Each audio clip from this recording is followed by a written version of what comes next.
ಬದುಕು ಒಂದು text book ಥರ. ನಾವು ಅಲ್ಲಿ ಬೇಜಾನ್ ಪಾಠಗಳು ಕಲಿತೀವಿ. ಅದನ್ನು ಒಂದಿನ ಒಂದು ವರ್ಷ ಅಂದರೆ ನಿಮ್ಗೆ ಹೆಂಗೆ ಹೇಳೋಣ, ಈಗ ನಾವೆಲ್ಲ ಒಂದು ವರ್ಷ ಪೂರ್ತಿ ಒಂದು ಸೆಮಿಸ್ಟರ್ನ ಓದ್ಬಿಟ್ಟು ಲಾಸ್ಟಲ್ಲಿ ಒಂದು ಫೈನ್ ಡೇ ಎಕ್ಸಾಮ್ ಬರೀತೀವಲ್ಲ, ಹಾಗೆ ನಾವು ಒಂದು ಫೈನ್ ಡೇ ಬದುಕಿನ ಎಕ್ಸಾಮ್ ಬರೀತೀವಿ. ಯಾವಾಗ ಮರಣ ಸತ್ತೋಗ್ತೀವಲ್ಲ ನಾವು, ಅದೇ ನಮ್ಮ ಲೈಫಿನ ಎಕ್ಸಾಮ್. ಆವಾಗ ಆ ಎಕ್ಸಾಮ್ ಬರೆದಾಗ ಅದ್ರ ರಿಸಲ್ಟ್ ಹೇಗಿರ್ಬೇಕಪ್ಪ ಅಂತಂದರೆ, ಫಲಿತಾಂಶ ಹೇಗಿರ್ಬೇಕಪ್ಪ ಅಂತಂದರೆ ಒಳ್ಳೆಯದಾಗಿರಬೇಕು.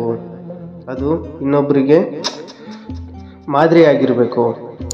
ಇಲ್ದಿದ್ರೆ ಆ ಎಕ್ಸಾಮ್ ಫೇಲ್ ಆಗ್ತೀರಾ, ಬದುಕು ವೇಸ್ಟ್ ಆಗಿಬಿಡುತ್ತೆ. ಅದಕ್ಕೆ ಬೆಲೆನೇ ಇಲ್ಲ. ಹಾಗಾಗಿ ಬದುಕಿನುದ್ದಕ್ಕೂ ಅವ್ರಿಗೋಸ್ಕರ ಬದುಕೋದು, ಇವ್ರಿಗೋಸ್ಕರ ಬದುಕೋದು ಬಿಡಿ. ಒಂದು ಟೈಮ್ ಇರುತ್ತೆ, ಅಲ್ಲಿ ಗಂಟ ಮಾತ್ರ ಇನ್ನೊಬ್ಬರ ಬಗ್ಗೆ ಯೋಚನೆ ಮಾಡಿ.